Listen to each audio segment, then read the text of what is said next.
আবারও আলহামদুলিল্লাহ অন্ততপক্ষে মাননীয় বিরোধী দল জামায়াত ইসলাম ইসলামী ব্যাংকের মালিকানা দাবি করেন নাই। আপনারা বলেছেন যে ন্যায় নীতির পথে ফেরত আসতে হবে। ওই ন্যায় নীতির পথে ফেরত আসার জন্যই বাংলাদেশ ব্যাংক ব্যবস্থা গ্রহণ করবে মাননীয় স্পিকার। আমরা মাননীয় বিরোধী দলীয় নেতার এবং জামায়াত ইসলামের দুঃখ বুঝবো না মাননীয় স্পিকার। ওই আছে না, চিরসুখী জন ভ্রমে কি কখন বুঝিতে কি পারে, কি যাতনা বিষে বুঝিবে সে কিসে, কবু আসিবে সে ধ্বংসে নিজারে। এটা ঊনবিংশ শতাব্দীর একটা বাঙালি কবি কৃষ্ণচন্দ্র মজুমদারের কবিতা। তার আরো কয়েকটা লাইন আছে, যতদিন ভবে না হবে না হবে তোমার অবস্থা আমার সম, ঈষৎ হাসিবে শোনে না শুনিবে বুঝে না বুঝিবে যাতনা মম। আমাদের এখানে কবি বেশি আছে মানুষ। তো এখন বটম আপ করি।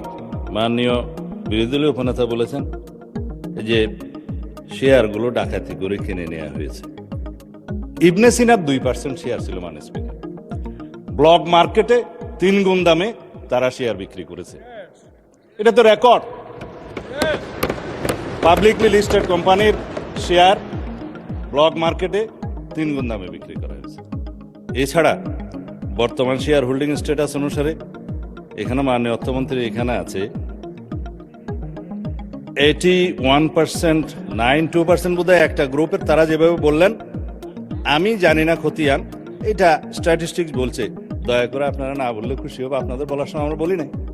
শেয়ার হোল্ডিং এর যারা মালিক তাদের কাছে মাননীয় বিরোধী দলের নেতা নোটিশেই বলেছেন দেশের অর্থনীতি ব্যাংকিং খাতের স্থিতিশীলতা এবং কোটি কোটি গ্রাহকের স্বার্থ রক্ষার লক্ষ্যে ইসলামী ব্যাংক বাংলাদেশের শেয়ার সমূহ বৈধ ও প্রকৃত মালিকদের নিকট প্রত্যার্পণের জন্য প্রয়োজনীয় ব্যবস্থা গ্রহণ করা হবে হোক। সেই বৈধ এবং প্রকৃত শেয়ার হোল্ডারদের কাছে এই মালিকানা ফেরত দেওয়ার যথাযথ ব্যবস্থা গ্রহণ করা হবে মাননীয় স্পিকার। এখন কারা কত পার্সেন্ট শেয়ারের মালিক সেদিনও বক্তৃতায় বলেছিলেন প্রকাশ করা হোক। মাননীয় অর্থমন্ত্রীকে অনুরোধ করছি, বাংলাদেশ ব্যাংকের গভর্নরের কাছে অনুরোধ করে জাতির সামনে প্রকাশ করা হোক। শেয়ার হোল্ডাররা তারা কিভাবে খরিদ করেছে দ্যাট ইজ ডিফারেন্ট ডিবেট। সেটা দুদকের তদন্ত হতে পারে, মামলা হতে পারে, but share holder is share holder. Publicly listed কোম্পানির মধ্যে সেটা আলাদা ডিবেট এবং আলাদা তদন্ত হতে পারে। জামায়াত ইসলাম ব্যাংকের মালিক না। আবার বলছে ইসলামের উপর হাত দিবেন না। কদিন আগে জামায়াত ইসলামের এক বন্ধু, আমি নাম নিলে আবার এখানে 74 দাঁড়াতে পারেন, সেজন্য 2 জন এমপি ছিলেন, আরেকজন পরাজিত এমপি ছিলেন, আরেকজন নেতা ছিলেন, বক্তৃতা দিচ্ছে ইসলামের উপর হাত দিবেন না। মাননীয় স্পিকার, ইসলামী ব্যাংক ইসলাম নয়, আমাদের জনাব মির্জা ফখরুল ইসলামও ইসলাম নয়, জামায়াতে ইসলামও ইসলাম নয়। সুতরাং সবকিছুতে ইসলামের উপরে হাত দিবেন না দোহাই দেওয়া কিন্তু ঠিক নয়। একবার যে ব্যাংক আজান দিয়ে তকবীরে লিল্লাহ দিয়ে দখল করা হলো, সেই ব্যাংকের দখলটা বেদখল হয়ে যাবে, এই যাতনা তো আমরা বুঝি মাননীয় স্পিকার। সুতরাং যারা পর্দার আড়ালে থেকে গ্রাহক বলে রাস্তায় আন্দোলন করছে, ভিডিওটা দেখেন, তাদের রাজনৈতিক পরিচয়। আমাদের মধ্যে অনেকে তো গ্রাহক আছে, গ্রাহককে বলে দেওয়া হচ্ছে বলেন বলেন আপনার অ্যাকাউন্ট আছে, বলে যে আচ্ছা ঠিক আছে, কত কয় 2-3 লাখ টাকা আছে, পিছন থেকে কোথা দিয়ে বলছে বলেন 7-8 লাখ টাকা আছে বলেছে। এটা রেকর্ড ভিডিও। তারা গ্রাহক হচ্ছে সেই রকম গ্রাহক। তা এখন পর্দার আড়াল থেকে নেমে পড়েছেন, এটা ভালো। বেপর্দা হওয়া, বেনাকাব হওয়া কোনো কোনো ক্ষেত্রে খারাপ, তবে এই ক্ষেত্রে ভালো হয়েছে যে মানুষ জানতে পেরেছে।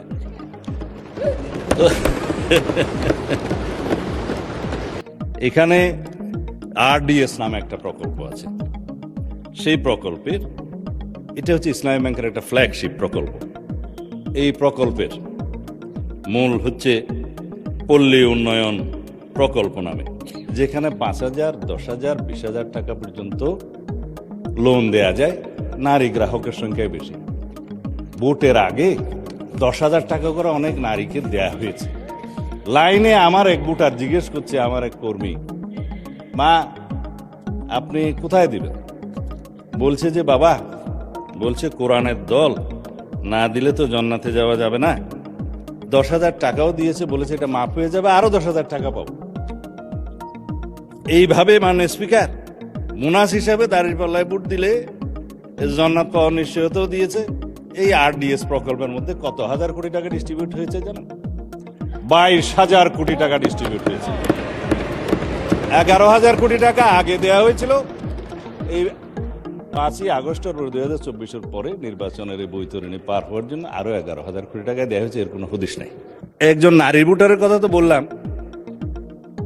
ভোটের আগে আমরা প্রায় সময় দেখছি মাননীয় স্পিকার, আমরা তো লেজিটিমেট গভর্নমেন্ট, ভোট টুট পেয়ে জনগণ আমাদেরকে এখানে বসিয়েছে, কিন্তু ইলেকশনের দিন পর্যন্ত আমরা একটা ফেসবুক গভর্নমেন্ট দেখেছিলাম মাননীয় স্পিকার, প্রচারণার মাধ্যমে। তা আমরা এখনো মনে করছি বিরোধী দলের ভূমিকা পালন করবে, তারা স্ট্রাগল করবে সরকারি দলে আসার জন্য, নির্বাচিত হয়ে মেজরিটি পাওয়ার জন্য। কিন্তু বারে বারে এইভাবে প্রচারণা, পর্দার আড়ালে প্রচারণা, পর্দার ভিতরে প্রচারণা ইত্যাদি চালিয়ে মানুষকে বিভ্রান্ত করে মাননীয় স্পিকার আমরা বোধহয় খুব বেশি এগোতে পারবো না। ইসলামী ব্যাংকের নবনিযুক্ত চেয়ারম্যান দায়িত্ব নিলে এবং এই চেয়ারম্যানকে দায়িত্ব পালন করতে না দিলে কি হবে সেটা আইনে বলা আছে। বাংলাদেশ ব্যাংকের ব্যাংক কোম্পানি আইন অনুসারে সেকশন 45, 46, 47 এবং লাস্টে 57-এ এই কথাগুলো বলা আছে। মাননীয় অর্থমন্ত্রী বলছে যে আইন উনি বলবেন, তা আমার একটু অভ্যাস খারাপ বলে আগে বলে দিচ্ছি।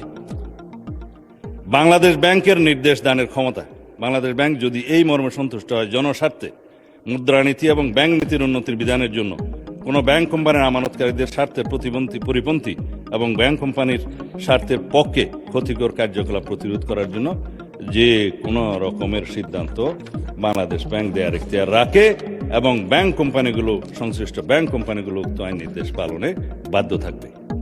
ব্যাংক কোম্পানির পরিচালক সেকশন 46 ইত্যাদির অপসারণ বাংলাদেশ ব্যাংকের ক্ষমতা, চেয়ারম্যান থেকে বোর্ড অফ ডাইরেক্টরস সবার। তারপরে আপনার 49-এ বাংলাদেশ ব্যাংকের অধিকতর ক্ষমতা আছে, 47-এ পরিচালনা পরিষদ বাতিলের ক্ষমতা আছে। বিস্তারিত পড়লে আমার ওই 15 মিনিটে খোলাবে না, সেই জন্য বলবো না। এই পরিষদ বাতিল করা এবং নির্দিষ্ট মেয়াদ পর্যন্ত নির্দেশনা দেয়া, এগুলো সব বাংলাদেশ ব্যাংকের এখতিয়ার। ব্যাংক কোম্পানি আইন, তাইলে আগে আইন পরিবর্তন করেন, বাংলাদেশ ব্যাংক কোম্পানি আইন পরিবর্তন করে তারপর আপনারা এই আলোচনায় আসেন।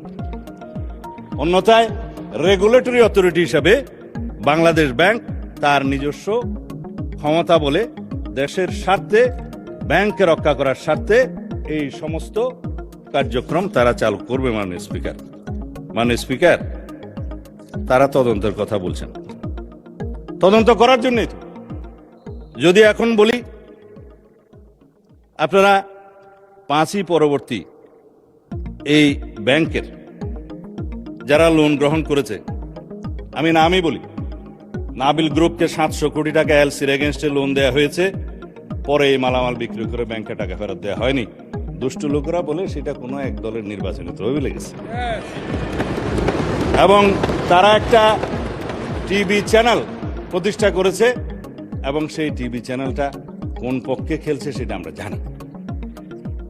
তার ব্যাংক লায়াবিলিটি হচ্ছে 16,000 কোটি টাকা, তার বিরুদ্ধে তদন্ত কেন হচ্ছে না? সেই জন্য তদন্ত হবে মাননীয় স্পিকার। এখন লান্তাবুর গ্রুপকে হেড অফিসের অ্যাপ্রুভেল ছাড়া নির্বাচনের আগে 40 কোটি টাকা লোন দেওয়া হয়েছে, যার কোনো সদুত্তর নাই। এগুলো তদন্ত হবে মাননীয় স্পিকার। সোশ্যাল কর্পোরেট রেসপন্সিবিলিটি নাম দিয়ে যারা ঢাকা থেকে কক্সবাজার পর্যন্ত বিমানের টিকিট পর্যন্ত ব্যাংকের থেকে করিয়েছে, সেগুলোরও তদন্ত হবে মাননীয় স্পিকার। রেকর্ড আছে, এগুলো পত্রিকায় প্রকাশিত হয়েছে। এই RDS প্রকল্প থেকে, এলসির এগেনস্টে লোন দেয়া থেকে, এই যে গ্রুপের কথা বললাম, নামও তো মনে নাই, লান্তাপুর না কি যেন, লান্তাবুর, এগুলো তদন্ত হবে।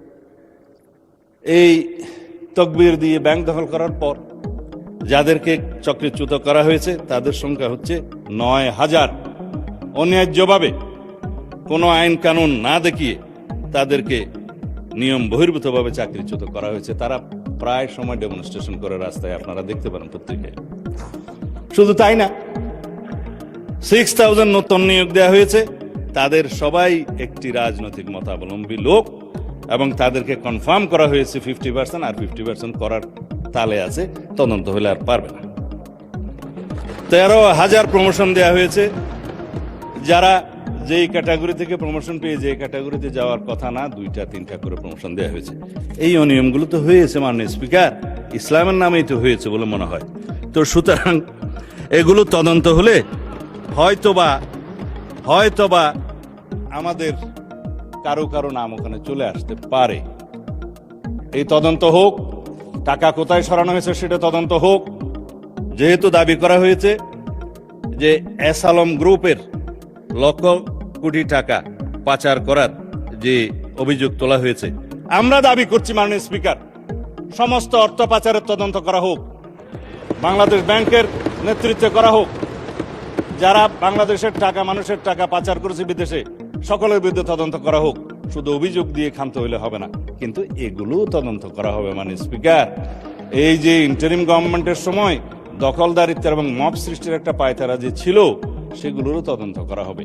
তারা কোথায় কোথায় কার কার নামে লোন দিয়েছে, কর্পোরেটের সোশ্যাল রেসপন্সিবিলিটির টাকা কোথায় ব্যবহার করা হয়েছে, নির্বাচনের আগে সেই তহবিল কোথায় গিয়েছে, RDS প্রকল্পের টাকা কত লোককে দেয়া হয়েছে, কিভাবে দেয়া হয়েছে, সেগুলো ফেরত আনার ব্যবস্থা করা হবে, তদন্ত করা হবে মাননীয় স্পিকার। এখন সেজন্যই বলছিলাম, কি যাতনা বিষয় বুঝিবে সে কিসে, কবু আসি বিষে ধ্বংসে যারে। আমরা ন্যায় নীতি প্রতিষ্ঠা করতে যাচ্ছি, আপনাদের আহ্বান মতো যে এখানে দুনিয়াতে ন্যায়ের নীতি প্রতিষ্ঠা করা হবে, সৎ পথে ন্যায় আশা করা হবে। তো ন্যায় একজনের জন্য চাইবেন, আপনাদের জন্য চাইবেন না, তা তো হতে পারে না। আমরা সকল গ্রাহকের এবং শেয়ার হোল্ডারদের স্বার্থ রক্ষা করব, ন্যায় নীতি প্রতিষ্ঠা করব, সুষ্ঠুভাবে তদন্ত করব। মাননীয় স্পিকার, শুধুমাত্র একজন চেয়ারম্যান নিয়োগকে নিয়ে যে অভিযোগ করা হয়েছে, বাংলাদেশ ব্যাংক থেকে তার প্রত্যুত্তরে বলা হয়েছে এই অফিসারের, এই চেয়ারম্যান যাকে নিয়োগ দেওয়া হয়েছে, তার বিরুদ্ধে কোনো অভিযোগ প্রমাণিত হয়নি, কোনো তদন্ত নাই। যদি নতুনভাবে অভিযোগ আসে সেটা তদন্ত হবে। এখনো পর্যন্ত তো সে প্রিজাম্পশন অফ ইনোসেন্স নীতি অনুসারে তার বেনিফিটটা পাবে, যে তার বিরুদ্ধে শুধু অভিযোগ আনা হচ্ছে মৌখিকভাবে বা পত্রিকায়, সেই অভিযোগের তো তদন্ত হয় নাই। সুতরাং প্রিজাম্পশন অফ ইনোসেন্স হিসাবেই সে তার বেনিফিটটা পাবে। যদি অভিযোগ আনে, তদন্ত হবে, তখন সেটা দেখা যাবে। এবং he who seeks equity must come with clean hand, this is one of the maximum of the equity. তারা যেগুলো বলছে, তারা যদি ক্লিন হ্যান্ডে থাকে, তাইলে তারাও তদন্তের ফেস করুক মাননীয় স্পিকার। যাদেরকে আজকে ব্যাংক কর্মচারীদেরকে অফিসে ঢুকতে দেওয়া হচ্ছে না এবং কলম বিরতির নামে জবরদস্তিমূলক ব্যাংকে যেয়ে বাধা দেওয়া হচ্ছে, আমাদের কাছে তো ভিডিও আছে। আমরা যেহেতু এই স্বরাষ্ট্র মন্ত্রণালয়ের দায়িত্ব পালন করছি, আমাদের কাছে এই সমস্ত কিছু রাখতে হয়। এই সমস্ত তদন্ত ভিডিও সহ, অডিও সহ সবকিছু আছে। মাননীয় বিরোধী দলীয় নেতা এক জায়গায় বক্তৃতা দিয়ে বলেছেন, তার বুকের উপর দিয়ে যাবে, যদি টিয়ার গ্যাস গুলি করতে হয় আমার উপর দিয়ে যাবে, আমি গ্রাহকের সেবা নিশ্চিত করব। গ্যারান্টেড মাননীয় বিরোধী দলীয় নেতা, গ্রাহকদের, আমানতকারীদের স্বার্থ নিশ্চিত করার জন্য আমরাও বুক পেতে দেবো, শুধু আপনি কেন। সুতরাং ন্যায় নীতি প্রতিষ্ঠা করা হবে। আজকে ইন্টারেস্টিংলি দেখছি আমাদের এনসিপির বন্ধুরা কেউ নাই।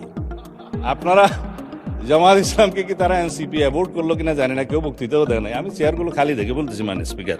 তবে এখানে একটা দাবি রাখি, অন্যায্যভাবে যাদেরকে চাকরিচ্যুত করা হয়েছে, তাদের সবাইকে চাকরি ফেরত দেওয়ার জন্য একটা তদন্ত পরিচালনা করা হোক। আর যাদেরকে রাজনৈতিক বিবেচনা চাকরি দেওয়া হয়েছে, তাদের কয়টা সঠিক নিয়োগ হয়ে গেছে সে বিষয়েও তদন্ত করা হোক। মাননীয় অর্থমন্ত্রীকে অনুরোধ করছি, Bangladesh bank as regulatory authority of the banks, central bank, তার যথেষ্ট ক্ষমতা আছে, ব্যাংক কোম্পানি আইনে ক্ষমতা দিয়ে আছে, সেই জন্য সেইভাবে